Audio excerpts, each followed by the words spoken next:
everyone? Welcome to our edition of 1, 2, 3 Wrestling. I'm Chris, and as always, joined by Nick Slade. See you, Space Cowboy. Yeah, but not Cowboys. We're going down under as we are doing WWE Crown Jewel 2025, the first variation of Crown Jewel not to take place in Saudi Arabia. So you don't have to feel guilty when you watch it. Yeah, you just have to feel guilty that you're going to get up at 8 a.m. to watch it. Or 5 a.m. for the West Coast people. Screw that. Fuck that shit.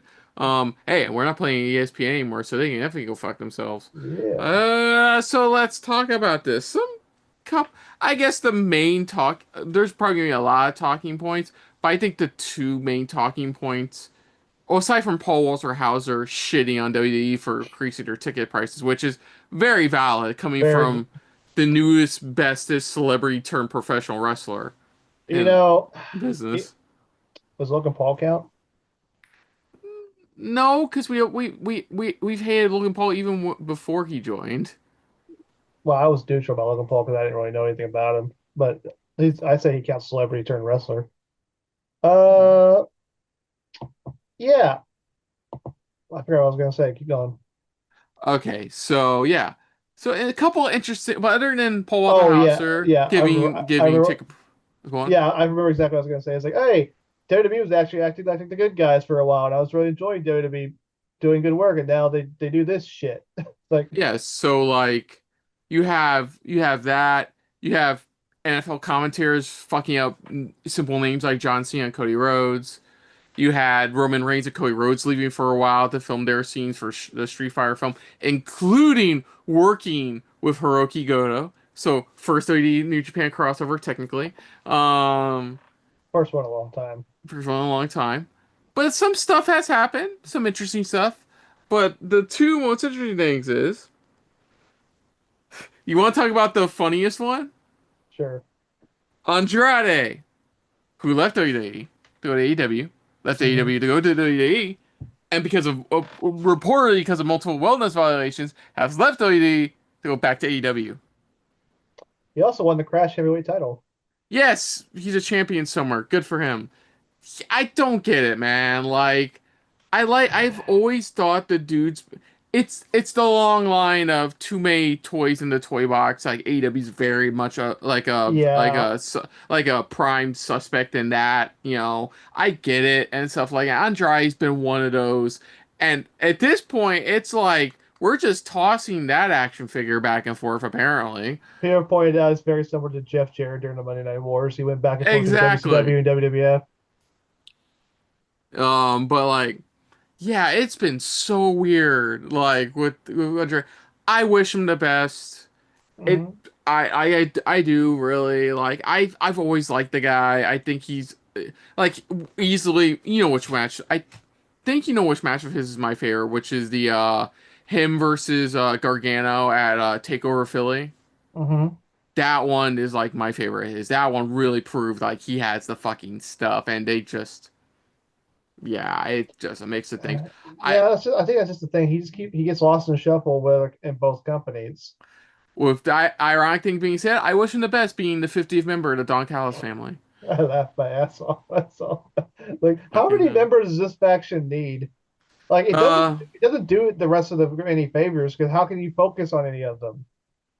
Santos Escobar is now a free agent. Reports came out that like he was like first sign was he was pushing the alumni section of the website. Also, for some strange reason, Shane McMahon's been added to the main or active roster page. Here comes Um, the money. The money let's talks. let's keep moving from there. No, you know what's oh my God, you know what's funny? I'm watching that Welcome to Wrexham show. The one with Ryan Reynolds and the guy from It's Always Sunny by a like a European football team, a football Uh, club, and like some in season one, some of the guys are talking about making like some one of the guys they hired is like very well paid while other are still making basically nothing. And so one of them goes, "It's you know what? If he comes out, they should play this." And they play Shane McMahon's theme. I'm like, and they play. I'm like, I know this song. Yeah. here Okay. comes the Anyways, money. Money, so yeah, money. then officially was confirmed that it was reportedly confirmed that Santos Espar's contract expired. He is no Mhm. longer a he is a free agent. He refused an extension on his contract, so he could be popping up anywhere, anytime. He's just Yeah, another team I to kind of go would have drop in. figured that he would have been a shoe-in for Triple A, establishing Triple A as his own roster, his own brand. But I don't know. Maybe he just didn't want. He wanted to try other opportunities. To me, I always thought it was a mistake not to mask him. I thought he was way more interesting as Phantasmo or when he was King Cuerno, Yeah. and I thought he was better under either of those gimmicks. I don't know, but once they unmasked him, he just became another pretty boy luchador character, where it's just very similar to Andrade. Like, him and Andrade being in the same roster, because I thought their characters were so similar to each other. It was hard. That was one thing that was hurting both of them. It could have made a good tag team, honestly. Yeah, they could have, but we had to look at the. So let's see what this leaves Los Garza, because I guess they may be more regulars in AAA because they just had a run with the AAA tag titles. Yeah. But speaking Um, of AAA tag titles, the next challengers for those are the Wyatt Six. Also, Dominic is now Triple A Mega Champion. That Not gonna happened. get now. We're not gonna dive into that. That's gonna take forever. A couple other interesting tidbits from the Karrion Cross Scarlett Chris Van Vliet interview. Mm-hmm. Also Charles Robinson is also part Batman. Oh, apparently Um, Charles Robinson said he actually wasn't hurt from Goldberg's spear. He sold. He just yeah, that was the thing I wanted to bring up too. Was that he announced that he confirmed during the Chris Van Vliet interview he was just trying to work the fans, brother. Like. you guys were so mean to Goldberg about that. Yeah, they were very mean. Like I saw them going, okay, great. Like I'm sure Nate doesn't mind, little Nate doesn't mind, but yeah, I'm happy that like Charles Robinson was in on it. I was like, okay, that's cool. Student of the game, and the dude seems like such a humble motherfucker. Just don't bother him when he's putting away the ring afterwards, because he gets in there. Scarlett and Karrion Cross, it just seems like a lot of their issues came from like poor communication from like members, backstage producers, higher ups, WWE staff, and Triple H in general. Like he brought up an example of like the quote unquote pipe bomb interview he did for Sam Roberts, and like he was talking to everybody about and he's trying to connect Triple H, nothing. He goes into the writers' room to apologize, and they don't know what the fuck he's talking about. Like they had no idea. And if anything, they're like, that sounds fucking cool. Like, yeah. Yeah, So that sounds like something that happens to corporations. Like, nobody knows what's going on. also them slowly just phasing out using Scarlet and promos and segment stuff like that. It took AJ Styles to convince the backstage to add her into segments, because he was like, why aren't we having her in these backstage segments and stuff? And then apparently, according to Karrion Cross, there was talk between him and Nate Styles that they should go with an angle where Styles is the angel on the devil's shoulder, convincing him to carry him to turn face as Which well, would which have been was which would have been interesting because Carrie being the devil on people's shoulders, him being convinced to turn away from it would have been an interesting storyline. yeah. As for AEW, apparently, reportedly, when he was initially released, he did have talks with AEW about joining, but he also turned him down because they didn't have anything like really significant for him at the time to do. Yeah, Um, I actually has some respect for that. He didn't want to be another toy in the toy box, another lost in the shuffle guy. his response towards AEW joining AEW is interesting, because I think Scarlett more or less spoke for both of them on this. It's like, look, if we're gonna go to a big promotion, something like AEW, we're not just gonna go for a cup of coffee. We're gonna be in it for the long run. We're gonna be Team AEW all the way. We're gonna be like AEW for life. Like that's what it's. We have to be. We're gonna be 100% committed. It's not just we're gonna go and then WWE offers something better and then we leave. No, we are gonna be 100% committed to that brand. Mm. That's what their reason was. Of course, they kept mum about whether or not they've actually had any talks with AEW, but that's what they said. Is like we will be 100 if we go AEW. That's it, 100% committed the rest of the way. Yeah, it's You know, curious to see where he'll show up. Right now, he's been making appearances for GCW, feuding with yeah, Matt Cardona. yeah. Uh, He's been generally surprised, like how like we don't see on the program, but he's like at Indies. How many people are there just for him and Scarlett? mm, Like generally shocked. Apparently, uh, somebody named their kid after them. like Scarlet Carrion. Like Scarlet seriously. Carrier. Though the social media stuff's died down. Guess you like Dan O'Brien used to say, "Pickle." Yeah. That's me being a jerk. Yeah, Um, Go ahead. generally seems like after watching this podcast interview, he generally seems like like a good like generally like he understands like the Hmm. situation. He's humble with what he has. He's not asking for like more. He just wants to just be that wrestler like, as a kid himself he look up to or inspired to want to be a pro wrestler in general. Not saying like a Hmm. face or a heel, so just that kind of entertainer where that person watching in the stands wants to be, do that because that's how he eventually loved working for WWE and willing to take in whatever they wanted to use. Even how like people caught on with the hairstyles he was doing. That was his own idea. That was nobody else say. That was his own idea. Doing the different Hmm. hairstyles of the people he's feuding with. That was his own Hmm. idea. Nobody told him to do that. That was his idea. So Hmm. like he generally seems like somebody who loves the business, it, and just is happy with where he's currently at. I Yeah, wish him and Scarlett the best, honestly. yeah, Okay, so let's get into this. Talked a bit longer than we need to for so far, but I thought I'd get some of the more carrying cross stuff out of the way because like I like the dude. I generally do like the dude. yeah. Like, Probably not enough for a part two of that Royal Rumble. yeah. Now, not enough for a part two. That's why I decided to bring it up here. Uh, so first up, an Australian. God, that's Street, go for it. oi, mate, we're going to get yourself an Australian street fight. It is Roman Reigns, Bronson Reed, dude. It's getting the So Rumble down under, baby. yes, so yeah, Roman Reigns came back a couple weeks ago. Has now wants to feud with Bronson Reed again. They have Australian street fight. Yeah, Yeah, the most interesting coming out of Roman Reigns is him like kind of intentionally or unintentionally manipulating Jade to say he doesn't need anybody. yeah. We were talking Like, about this earlier. How Roman never really turned face. He's still the same character. He's just feuding with other assholes. He's and just the feuding with only other. one who's sus about all of it is fucking Jimmy, who's like, "Are you fucking kidding me right now?" Yeah, because Jimmy's calling him out. He said, I know what you're doing. You're manipulating him like you used to. You know what's sad though? Well, it's not this match happening. I think it's gonna be a banger match. They had almost dead on the exact same go home show promo segment as the one from before Clash in Paris. The almost exact same one. I'm not even fucking kidding. It is Oh yeah, where insane. he called him a bitch. He came down in the ring. They fought. And he threw him to the barricade. Almost dead on, not word for word, almost dead on same flow. Like it was whatever. This match, I don't know, man. Like it should be a good one. I thought their Clash in Paris match was fun for the most part. Making a street fight will probably make it even more up there, like dialed up a notch at least. I'm still going with Roman winning. Like Yeah, oh, go on. yeah, because it's just Roman's path to get to Seth. He has to go Yeah, through Braun. He's gonna go through. He's gonna have to go through Braun Breaker after this. Then he gets Seth his hands on Seth. yeah, definitely.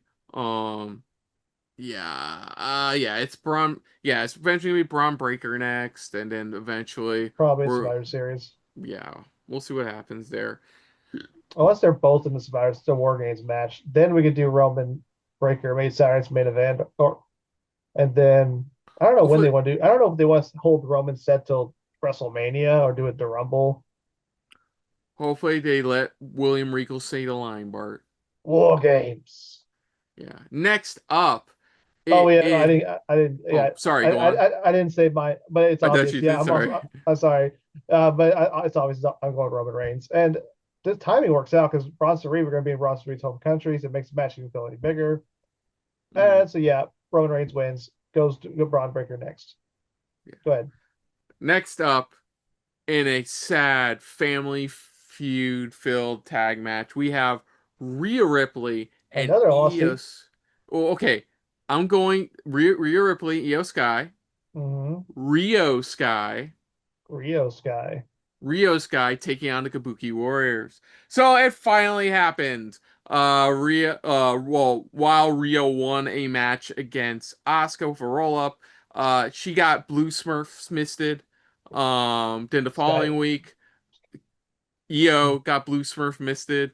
Mm, Um, and now Io on this past Raw has felt like Rhea's taught her that, like what real family is. So like that's why she's like making now besties with Rhea, and like Asuka's like just doesn't give a fuck about Io. She thinks like she's blown too many opportunities and things like that. Unfortunately, Kyrie being dragged along with this. Did you see that poster, cutout poster somebody made for a Raw? yeah, yeah, with them drawn, yeah, with I anime swear to style. God, they intentionally made was it Kyrie in that photo look like the chick from My Dress Up Darling? Yeah, that's what the expressions came from, I believe. Yeah. And man, we're about to get into it, but they can go two ways with this with Kyrie saying, but I'll let Yeah. you finish the setup. My only real criticism with this so far was Monday, where re this is hilarious. Where like Io wins against Kyrie. Apparently, the last match they had was over 16 years ago. Damn. Yeah, it was like 2009 when they were both still in Stardom.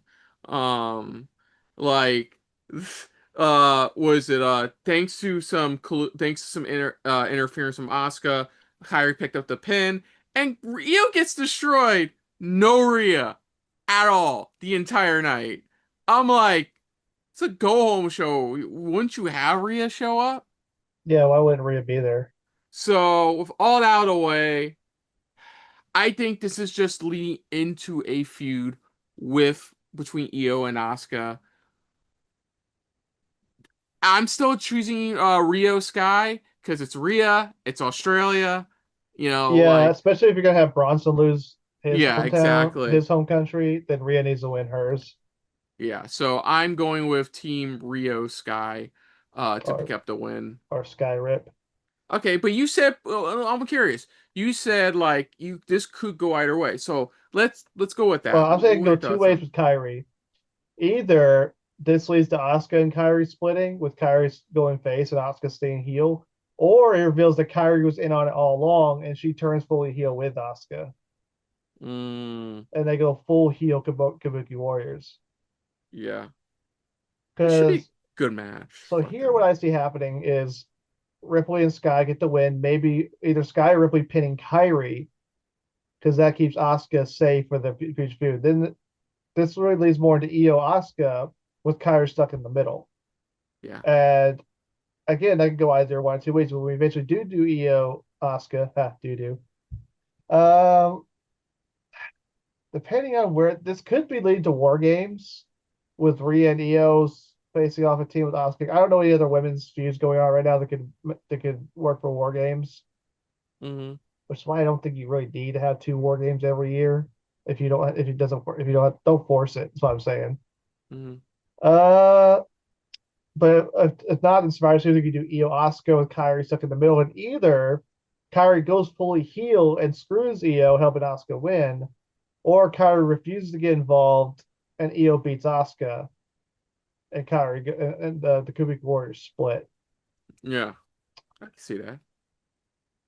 Or somehow, because I can see this happening, because I think we mentioned before they're talking about Alexa Bliss going for the women's championship.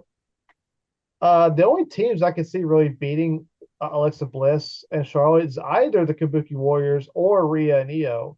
So if they want to somehow get the tag titles involved in this feud, they could do that Hmm.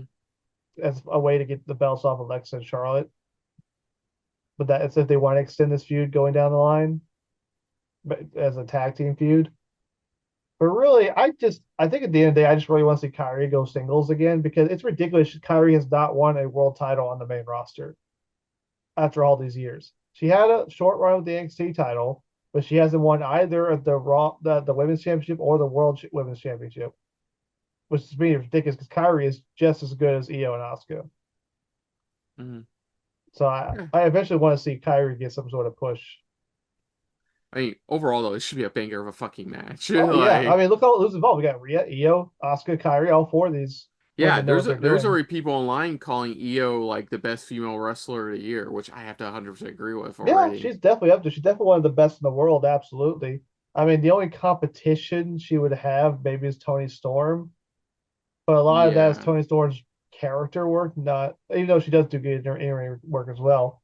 But we're talking about just in-ring work. Yeah, it's got to go to Io Sky. Even though there was a couple months they forgot she existed while she was champion. That's neither Mm. here nor there. Next up in the retirement tour semi-penultimate match. Retirement match. Semi-penultimate if you get the joke. So like third to last match. Um, Well, he might wrestle on the one of the two Raws. we'll see what happens. It is John Uh, Cena taking on AJ hey, Styles one more time. Now, of course, there's no we're gonna real win. story build up TNA to this. original. Yeah, Yeah. there's no real story build up to this. Even Styles is like, we don't need a fucking story. Like, Which they had to do because they didn't book enough dates for Cena. Which I don't know why they didn't think about doing booking at least one date between WrestlePalooza and this. I don't get it either. But they recapped us over the last couple weeks about their history. Of course, their iconic matches at Royal Rumble, SummerSlam. I forgot they wrestled at Money in the Bank, honestly. They actually Mm-hmm. wrestled each other at Money in the Bank too, as well. So like their matches have all been bangers. So John Cena is looking to win his 100th pay-per-view win. That is the biggest key going into this match, aside for him being his last match in Australia. Possible last match in Australia. Oh yeah, So no, this is his last match in Australia. He's only got two or few more matches left. yeah. I think this should be a good match. I know a lot of time has passed since their last banger of a match against each other, but like Cena has done well in his matches. I mean, okay, let's be clear. Our full retrospective review of John Cena's retirement tour will be coming this December. Like probably a week and a half, probably a week or a half after his final match at Saturday Night's main event. Mm-hmm. For our next Royal Ramble episode. Like, yeah, but so like without that being said, the few sorry matches we've generally liked from him have been generally good. His match with Logan Paul, fucking banger. Didn't have to be fucking banger. Like, was really good. Well done. Like, I think we're gonna get the same version of John Cena here. I think the WrestlePalooza match left a bad taste in a lot of people's mouths. Like, Yeah, but honestly, what were they really expecting from a Brock Lesnar match? I don't know anymore. So with that all of that out of the way and being said, I don't know who wins this. Like, are they gonna hold off his 100th till it's his like till it's the retirement match? No, that wouldn't count because Sunday's main event's not a pay-per-view. It's a TV special. But I mean, technically not anymore. Like, technically, it's like since they're not airing on NBC anymore, it is a like event, like it's special. yeah, but I think I don't see any reason for them not to have Cena win here. Okay, He so needs to pick up his momentum back after being squashed by Lesnar. He needs to reestablish himself, and Styles doesn't need to win. He's honestly already talked about the fact he's most likely retiring sometime next yeah, I year. can't wait for the AJ Styles retirement tour, 2026, baby. Boo boo. Yeah, but he didn't say when. I think what did he say? His contract expired there to be like before WrestleMania or is it I after don't know. WrestleMania? Well, I don't know. So I'll pick Cena to win. Like, why not? Like, he needs to like clean up his act after whatever the fuck WrestlePalooza was. I think this. WrestlePalooza was a bit. I think this will be a. I think this will be a really this card. I swear, I'm gonna be so pissed if somebody fucks with this card. Seriously, this is a It's a really good solid card. fucking Yeah, card. it's a really good card. It It's is. a really good fucking card. They The are thing is, going. the thing is, WrestlePalooza looked like a fun card too. They make WrestlePalooza look like old Fastlane pay-per-views, like shit by That comparison. like I could rant about WrestlePalooza because honestly, I didn't hate WrestlePalooza as a lot of people did. I think they picked a bad choice for the main event. The Cena Lesnar match was just, I Mhm. guess, was not what people were expecting, which is what I was expecting. But the match war was not great, and honestly, it felt like a thrown together house show, like a very thrown together match just to mess with AEW, and that's what it was. This Oh yeah. feels more prepared, and we'll get more into as we get into this match. This card feels more, what's the word, So organic. The build-up's been a lot better for a lot of these matches. Like Ripley and Bronson both being on this card makes sense because they're both in Australia. And but that doesn't even feel like it's just an excuse because both the matches they're involved in have storylines going into this. It makes sense. mhm. This match, while there hasn't been build up, I mean their history itself is the build up. And it's just part of Cena's retirement tour. And we'll get into the next two matches in a bit. But I feel like this card has been done. This show's been a lot better booked leading into it than WrestlePalooza was. Okay. So yeah, your pick? Yeah, Cena. Okay, see Even ya. though I I do like Styles better, it just makes more sense for Cena to win this. definitely. Next up, oh jeez. Okay, for the women's Crown Jewel Championship, It's it still a thing. it is the women's world champion Stephanie Vaquer taking on the women's champion Tiffany Stratton. So Stephanie Vaquer successfully won the women's world championship at WrestlePalooza. Congrats. Yeah, And which was she a is good, now very good match. Josh. Tiffany Stratton had a match to retain. We're That was not not gonna, her fault. no, we're That was gonna not move her on. fault. And so she's going into this as well. So you have to look at it two ways. While Stephen Vicker has been not as long champion, well, I mean, like has had less of a reign as women's world champion compared to Stratton, the experience overall is definitely like this. Like the experience is like this. Like Vakir is definitely like been through a lot more and has come out as fresh as a daisy, man. Miles Moore's a lucky bastard. Yeah, Bakir's Um, been wrestling since 2009. Well, in comparison to Timmy Stratton's only been wrestling since 2021. so like So Bakir is the more better of the two. so this is the I think for me this isn't about like championship reign length. I think this is about like experience overall. Because Vakir's coming into this as the veteran. Yeah, probably more as like the like still the rookie if in terms of WWE, but definitely coming in as a veteran going into this. While Stratton, you know, I believe holds a current record for longest women's champion for the current version of the title. Um, I can confirm that. but overall, if I had to choose, I give it to Vakir. Like, honestly, do you need? Oh my God, that Royal Rumble match she's probably gonna have at the. That's gonna suck, man. It's like skin tight. Man. Um. Anyways, Yeah, since they renamed it in 2023, Tiffany Stratton has had the longer reign okay, because Io Sky held for 246 days, while Tiffany Stratton held for 276 days. But okay, longest title reign overall for this belt, that still belongs to Bianca Belair's first reign of 420 days. okay. Blaze it. Yeah. Okay, so Stephanie Vakir, I'm gonna choose. I think this like if we're trying to make her like the women's star on Raw, Hmm. you gotta let her win in a big crowd like this. You gotta let her like show off what she's capable of, what she's clearly expertise at. Like we know she's been built up so amazingly well. Like somebody did a history of her title history this year. She was like North was a women's North American champion. She was NXT women's champion at the same time. She was NXT women's. She lost both. Then she fucking moved on and like now look how far she's come in a matter of like this year. So Hmm. I just give her another I accolade. mean, Fuck it. I mean, we talk about Io Sky. Steph Fakir is up there for Women's Wrestler of the Year. I think she's right up there. And another thing we have to contend, I agree with you. I agree with you. I think Steph Fakir should win this. And another reason for that is that both women are in different parts of their title reigns. I think Yeah. Tiffany Stratton's near the tail end of her title reign. I think she's going to be probably losing it soon. I don't know how soon. The rumor is right now that Alexa Bliss is the most likely person to take it from her. while Slade is in the very beginning of this title reign, and they're really pushing her. So I feel like Stratton is in a position where she could take the loss, and it wouldn't hurt her, while it would hurt Stephanie Fakir's current Hmm. momentum. So it makes more sense for Fakir to win this match.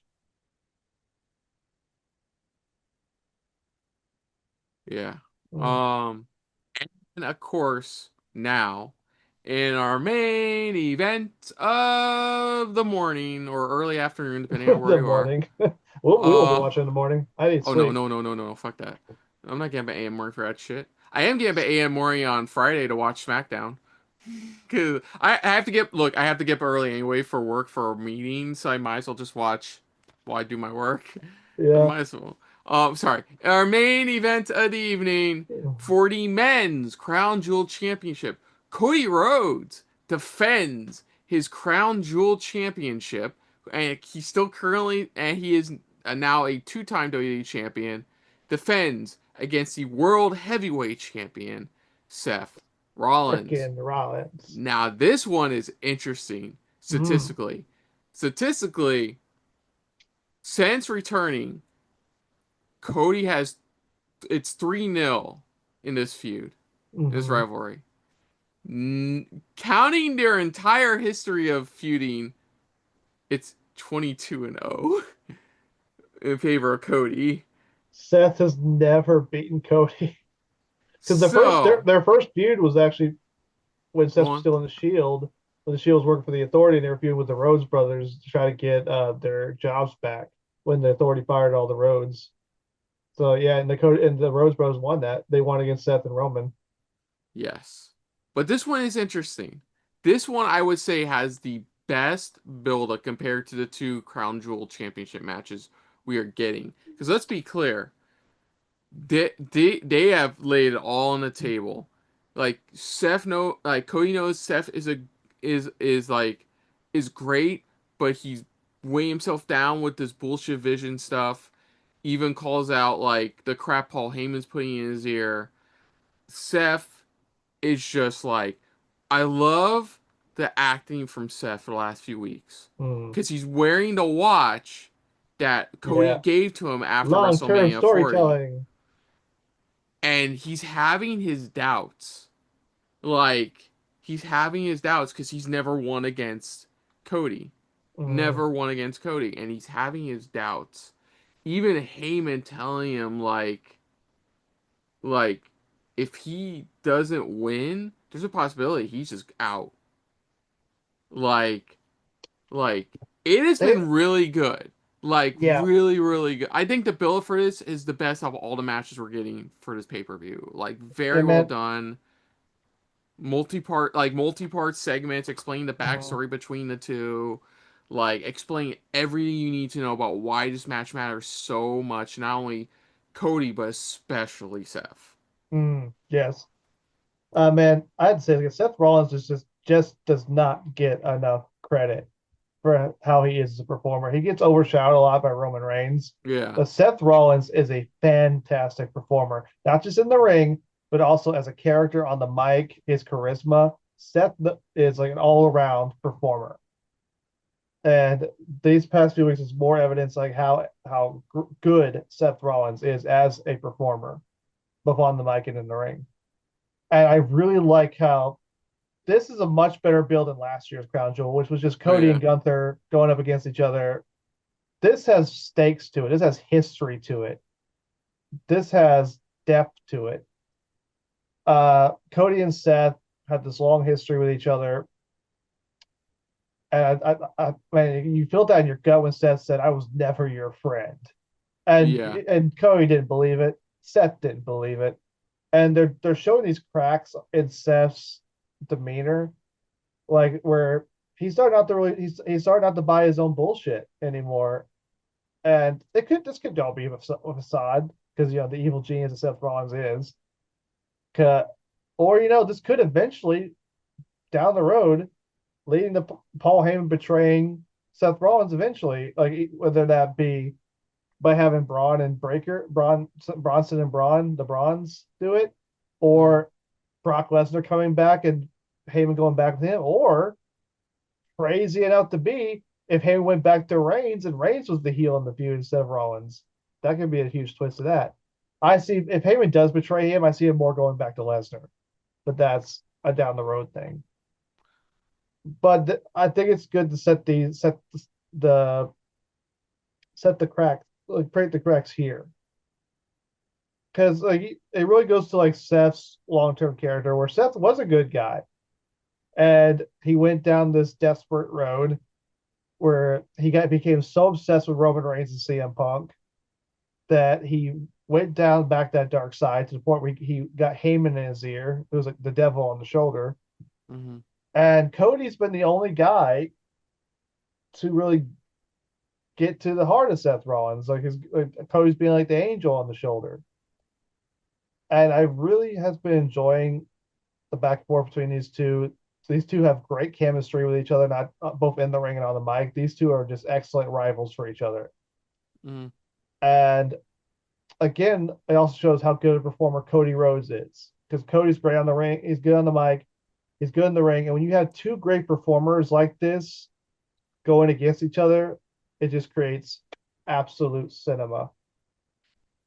And so I'm actually very invested in this match. Like I don't even give a damn about the Crown Jewel Championship. I just care about these two fighting each other and just proving to each other who's actually the best. And will Seth take the easy way out, or will he try to win it on his own and actually overcome Cody Rhodes?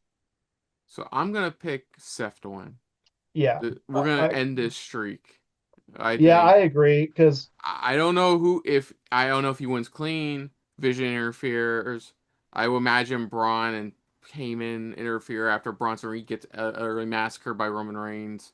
But like I see Seth winning. Like I think this like vaults momentum towards his eventual like I would say 50 if I'm over exaggerating, but like his feud could probably restarting up his feud against Roman eventually down the road. Like I feel like this will continue that momentum for him and Division. Like they need all the momentum they can get right now. I'm not saying they're bad, but like when you're Bronson Reed and Braun Breaker, the Bronze feel like your J&J security, as it were, putting it lightly. yeah, Like you need to like really show why this stable matters.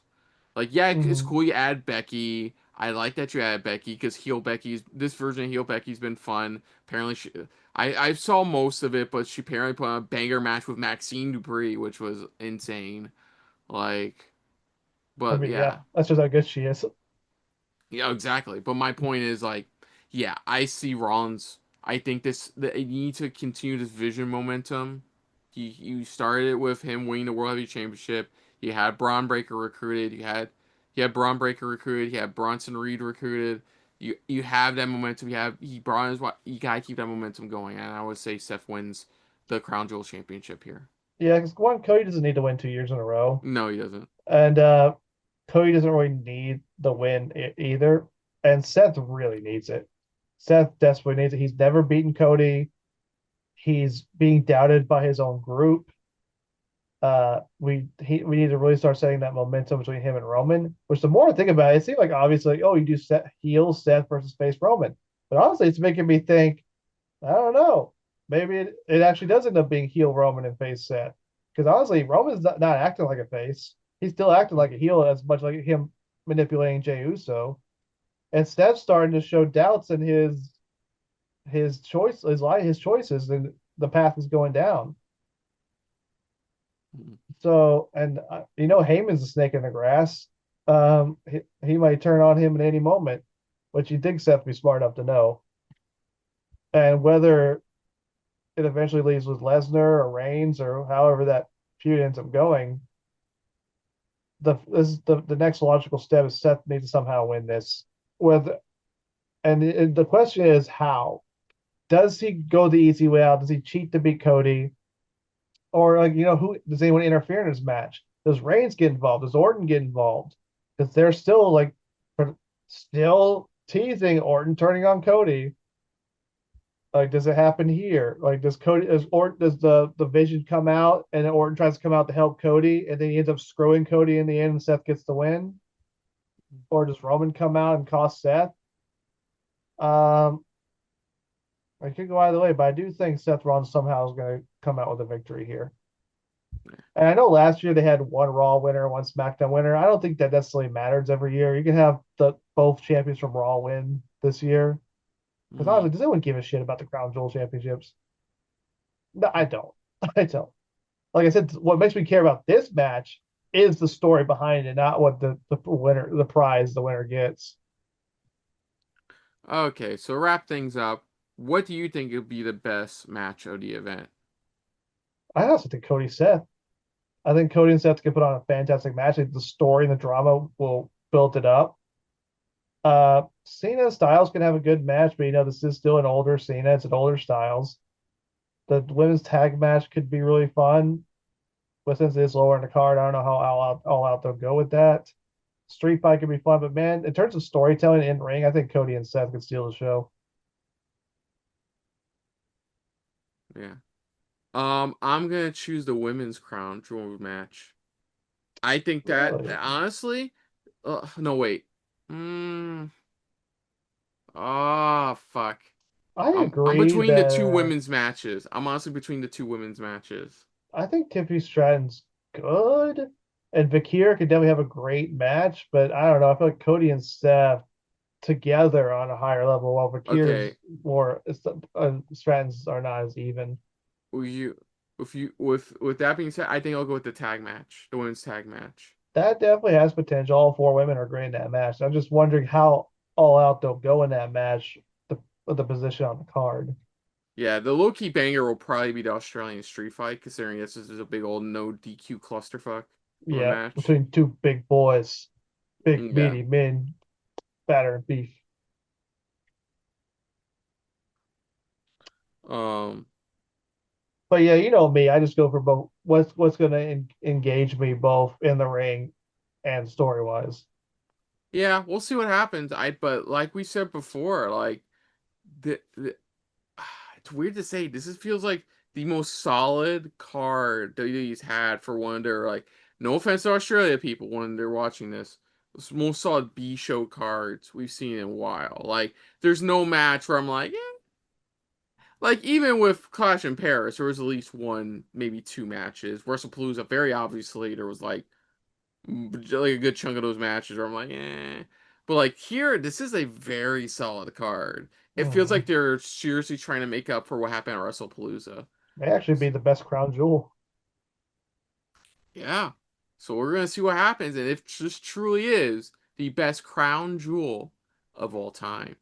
So other than that, folks, if you're new to the channel, you can hit the like button. If you want to talk to us more about stuff like this, comment down below. If you want to share us around, share it around. And if you like us just a little bit more than anybody else when it comes to talking about crown jewel shows that we're actually watching, like this one, hit the Talking about subscribe some button rumbles down down below under. and hit that bell icon as well. Let us know what your thoughts are on Crown Jewel 2025.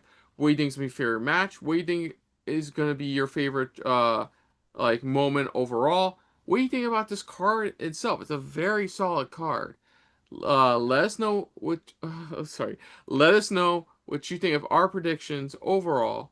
Of course, put down. Oh no, wait. Let us know what your predictions are overall. Also, put down what you know our predictions are as well, down in the comments below. But most importantly, we thank you for watching. Now, of course, Nick, aside from his channel, where can they find you elsewhere on the internet? Well, you can find me over on the socials. You can check me out on the Facebooks, the Instagrams, and the XX formerly known as Twitter. Baby.